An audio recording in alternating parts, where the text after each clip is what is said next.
بسم اللہ الرحمن الرحیم۔ السلام علیکم ورحمۃ اللہ وبرکاتہ دوستو، انشاءاللہ آج ہم سورہ کوثر کی فضیلت جانیں گے۔ سورہ کوثر قرآن کی 108ویں سورہ ہے۔ یہ قرآن کے 30ویں پارے میں موجود ہے۔ یہ قرآن مجید میں سب سے چھوٹی سورہ ہے۔ کچھ لوگ اسے مکی سورہ کہتے ہیں اور کچھ لوگ اسے مدنی سورہ کہتے ہیں۔ یہ سورت بہت چھوٹی لیکن اس کے پڑھنے کے بے شمار فائدے ہیں۔ سورہ کوثر کب نازل ہوئی تھی؟ یہ سورہ تب نازل ہوئی تھی جب ہمارے پیارے آقا محمد صلی اللہ علیہ وسلم بہت تکلیف کے دور سے گزر رہے تھے۔ اس وقت مسلمانوں پر بہت ظلم ہو رہے تھے اور مسلمانوں کی تعداد بھی بہت کم ہو گئی تھی۔ اس کے علاوہ جب ہمارے پیارے نبی صلی اللہ علیہ وسلم کی دونوں اولادوں کی وفات ہو گئی تھی، تب کسی دشمن نے پیارے نبی صلی اللہ علیہ وسلم کو کہا تھا کہ اب آپ کی کوئی اولاد نہیں بچے گی۔ دشمنوں نے حضرت محمد صلی اللہ علیہ وسلم کو کہا تھا کہ اسلام کو آگے بڑھانے کے لیے آپ کی نسلیں ختم ہو چکی ہے، اب تمہارا کوئی ونش نہیں بچا ہے، کیونکہ پیارے نبی صلی اللہ علیہ وسلم کی دونوں بیٹوں کی وفات ہو چکی تھی۔ اس وقت نبی صلی اللہ علیہ وسلم کی 2 سے 3 بیٹیاں بھی تھیں، لیکن اس وقت بیٹوں کو ہی ونش چلانے والا مانا جاتا تھا۔ دشمن نے آپ کا بہت مذاق بنایا۔ ایسے برے اور مشکل وقت میں اللہ نے سورہ کوثر کو نازل کیا۔ سورہ کوثر میں کن باتوں کا ذکر ہے؟ سب سے پہلے جو سب سے ضروری بات اس میں بتائی گئی ہے کہ جب کسی کو اپنی زندگی سے کھو دیتے ہیں تو اللہ اسے کسی اور چیز میں بدل دیتا ہے۔ اس کے علاوہ سورہ کوثر میں 3 بہت ضروری آیتیں شامل ہیں، جن میں 3 باتیں بتائی گئی ہیں جو اس طرح ہیں۔ پہلی آیت میں یہ بتایا گیا ہے کہ جنت میں کوثر نام کی ایک نہر ہے جو جنتی لوگوں کے لیے بنائی گئی ہے، جس کے کنارے سونے کے ہوں گے اور یہ نہر موتی کے اوپر بہے گی، جس کا پانی دودھ سے بھی زیادہ سفید ہوگا اور شہد سے بھی زیادہ میٹھا ہوگا۔ یہ نہر کا پانی سبھی جنتی لوگوں کے لیے ہوگی جو ہر روز اس کا پانی پی سکیں گے۔ دوسری آیت میں یہ بتایا گیا ہے کہ ہمیں ہمیشہ اللہ سے دعا کرنا چاہیے اور اسی کے لیے ہمیں اپنی ساری چیزیں قربان کر دینا چاہیے، چاہے وہ وقت ہو یا دولت، سب کچھ اللہ کے لیے ہی کرنا چاہیے۔ اس سے یہ مطلب ہے کہ جب آپ کی ہر چیز اللہ پر قربان کرتے ہو تب اللہ آپ کو اور زیادہ دیتا ہے۔ اس آیت میں اللہ نے پیارے حبیب صلی اللہ علیہ وسلم کو اونٹ کی قربانی کرنے کا بھی حکم دیا تھا۔ اس وقت اونٹ کی قربانی اپنی دولت قربان کرنے جیسا تھا۔ تیسری آیت میں یہ بتایا گیا ہے کہ پیارے نبی صلی اللہ علیہ وسلم کے سارے دشمنوں کو کاٹ دیا گیا ہے۔ کہنے کا مطلب اللہ اس سورہ میں یہ بتاتا ہے پیارے نبی صلی اللہ علیہ وسلم کے سارے دشمن ناکام کر دیے گئے ہیں۔ سورہ کوثر پڑھنے کے کیا فائدے ہیں؟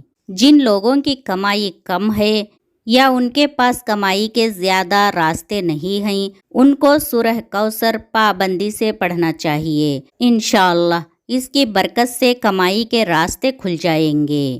جن کی اولاد جنم کے بعد مر جاتی ہیں یا زیادہ وقت تک زندہ نہیں رہتی، انہیں سورہ کوثر پڑھنا چاہیے، جس کی فضیلت سے اللہ انہیں لمبی زندگی عطا فرمائے گا۔ جو شخص اس سورہ کو پابندی سے پڑھے گا اسے قیامت کے دن جنت کی کوثر نہر کا پانی پینے کو ملے گا۔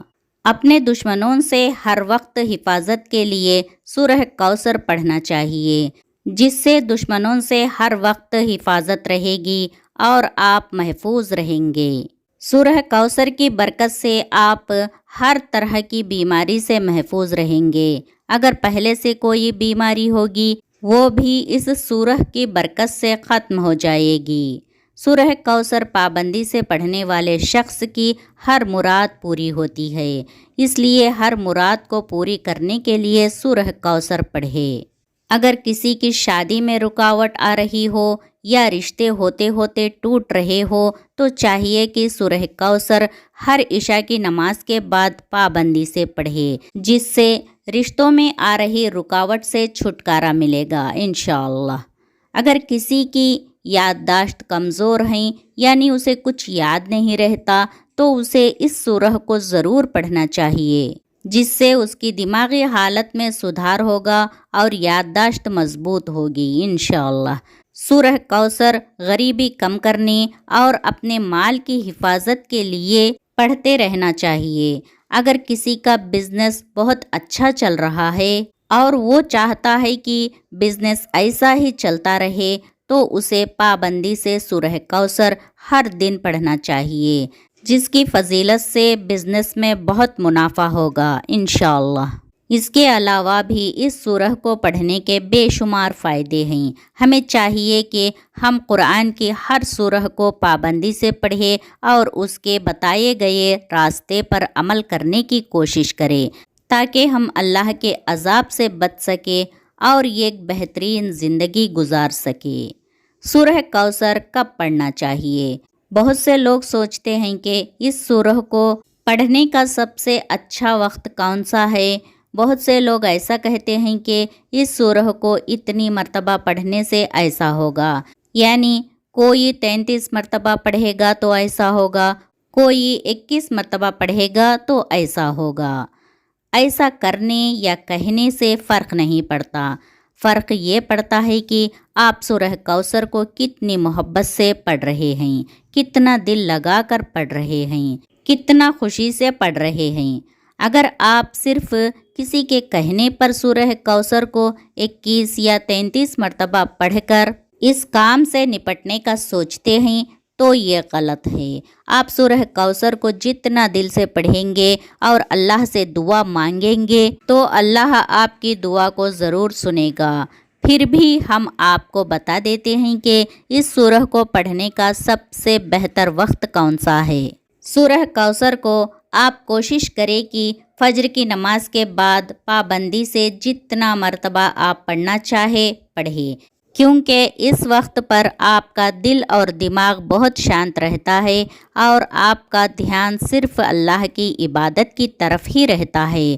باقی آپ عشاء کی نماز کے بعد بھی اسے پڑھ سکتے ہیں۔ عشاء کے وقت بھی آپ ہر کام سے فری ہو جاتے ہیں اور سونے سے پہلے اللہ کی عبادت کر کے سوتے ہیں۔ پھر بھی آپ کو جب وقت ملے آپ یہ سورہ کا ذکر کرتے رہے تاکہ آپ کو اس سورہ کے پڑھنے سے فائدے ملتے رہے۔ اللہ تعالیٰ سے دعا ہے کہ ہمیں زیادہ سے زیادہ وقت اللہ کے ذکر میں گزارنے کی توفیق عطا فرمائے۔ آمین یا رب العالمین۔